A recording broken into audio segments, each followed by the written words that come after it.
A Constituição de 88, a Carta Cidadã, em seu artigo 1º, que foram citados diversos princípios, mas esqueceram de falar o mais importante porque é dele que surgiu todos os outros.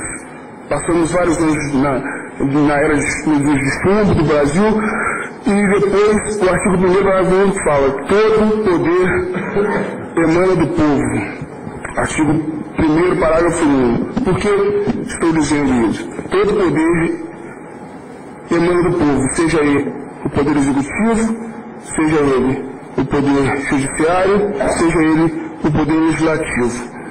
Nas folhas 4 da peça inicial do PGR, ele manifesta que é incompatível e anacrônica a visão sobre a homossexualidade e os princípios da liberdade de religião e do Estado laico.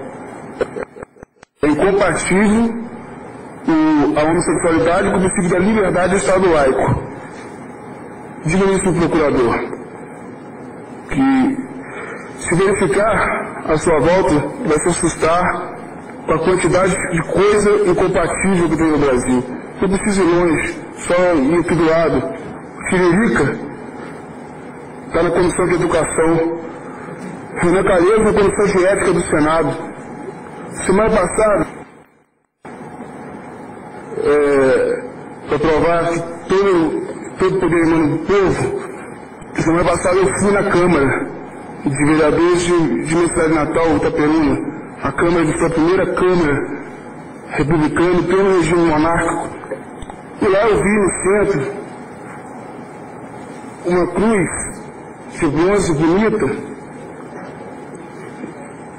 uma cruz de Jesus Cristo. E depois eu fui na Câmara de Vereadores da minha cidade, que eu resido, Niterói.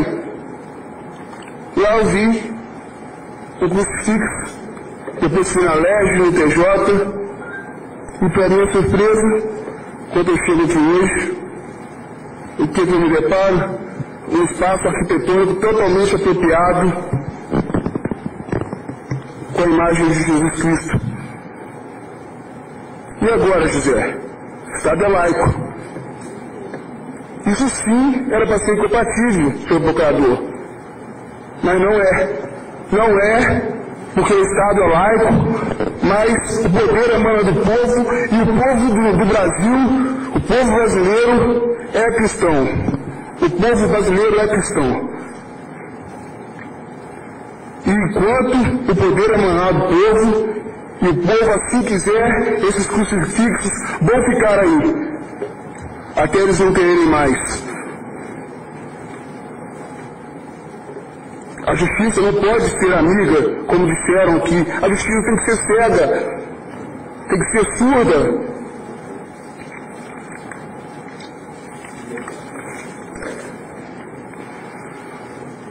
A PGR e o governador Sérgio Cabral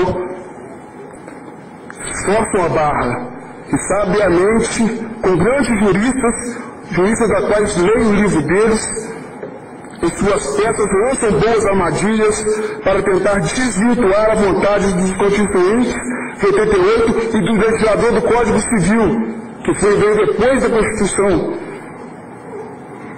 e da vontade dos milhões e milhões de brasileiros. Temos muita coisa importante para cuidar, procurador-geral, porque temos que ser pioneiro na questão muito negativa para a maioria das famílias do Brasil. Definitivamente não somos influenciados pelos hermanos argentinos. Nós temos nossa própria formação cultural. A Unesco avaliou 127 países e o Brasil ficou na posição 88 no ranking da educação. Ficamos na posição 72 no ranking mundial dos recursos tecnológicos. Ficamos no ramo da corrupção em 72 também. Porque temos que ser o pioneiro numa coisa que o povo brasileiro não quer. Por que Cabral e Dilma não fazem plebiscito? Porque sabe que vai perder, o povo brasileiro não aceita, o povo brasileiro tem sua cultura enraizada. Não podemos inverter, por isso esse amigo que está aqui hoje, para não deixar, para tentar não deixar inverter a ordem do reino. Temos que garantir a vontade da maioria e respeitar a minoria. Concluindo, já falei demais pelo meu tamanho, quanto à reivindicação de isonomia feita pelo PDR. Para não falar que eu estou usando o seu argumento cristão, eu vou citar um ateu, Friedrich Nietzsche, filósofo alemão. Ele disse que a injustiça não está jamais nos direitos dos desiguais, está na reivindicação de direitos iguais. E quanto ao pedido da DPF 72, o órgão especial do Tribunal de Justiça do Estado do Rio de Janeiro julgou o procedente ARI 2005-007-020, portanto, não tem objeto, já que a pretexto de desigualdade foi solucionada pelo Tribunal de Justiça do Estado do Rio, por outra via, e a DPF só cabe quando não há outro remédio jurídico. Então, deve ser de eu quero finalizar fazendo um brinde de justiça à família brasileira e à vida que só pode ser concebida de acordo com a nossa lei, ou seja, através da união de um homem com uma mulher. Muito obrigado, fiquem com Deus, que eu estou com ele. Eu acho o seguinte, Celeste, o que o Supremo fez foi interpretar a Constituição sob um aspecto de que a união estável entre homem e mulher se aplicam às uniões homoafetivas. Certo. Isso é o que era o pano de fundo dessa decisão. E o que nos... e aí discordando do que o nosso colega Luiz falou, que o Supremo fez uma decisão técnica, eu particularmente, tal como eu, Lênio Streck, que é um constitucionalista do Rio Grande do Sul, também tem o mesmo tipo de pensamento. Diversos outros constitucionalistas, Ives de Gandas Martins, também tem esse tipo de posicionamento. Dr. Paulo Leão, aqui no Rio de Janeiro, procurador do Estado, também tem esse posicionamento contrário de que o Supremo Tribunal agrediu, sim, os precedentes constitucionais do próprio Supremo Tribunal Federal. Por quê? Eles disseram o seguinte: olha, nós estamos interpretando a Constituição conforme os princípios da igualdade, da não discriminação, e a gente para entender. O próprio ministro Lewandowski, ao pronunciar o seu voto, ele trouxe a existência lá no debate de que o poder constituinte originário, isto é, aquelas pessoas que criaram a Constituição de 1988, debateram esse tema. O que é a união?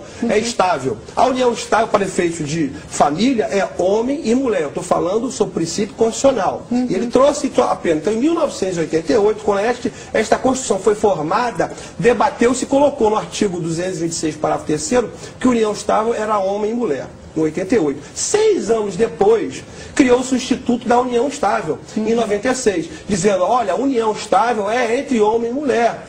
6 anos depois, o Código Civil de 2002, ele também retratou da união estável, dizendo homem e mulher. Eu rapidamente vou ler para vocês. Para o cidadão comum, você que está aí nos ouvindo, para ver que o Supremo Tribunal não tem que ter dúvida sobre esse assunto. O que diz a Constituição Federal, no artigo 226, parágrafo 3º?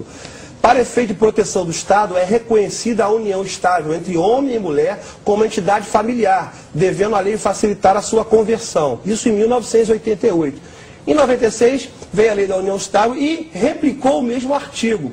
O Código Civil de 2002, 6 anos depois, também diz: o casamento se realiza no momento em que homem e mulher manifestam perante o juiz a sua vontade.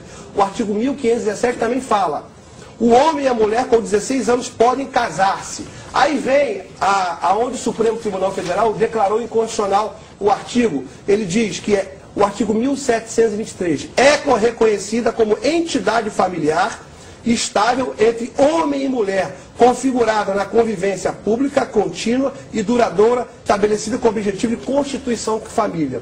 Não há dúvida no ordenamento jurídico atual, até antes do Supremo Tribunal falar, o que é união estável. União estável no sistema jurídico vigente é homem e mulher. E detalhe, o Supremo Tribunal tem os precedentes e o direito constitucional do Brasil adota a teoria de que não tem como declarar inconstitucional nenhum artigo da Constituição. O que é isso? Não há como o atual ao poder derivado dessa Constituição, que tem a questão fiscalizatória, que foi o que o Supremo fez, dizer, olha, o artigo da Constituição é inconstitucional, sob pena de se tirar todo o sistema jurídico. E foi isso que o ministro fez. O ministro disse o seguinte, eu vou concluir a minha fala, olha, o artigo 223 é aberto, é abstrato.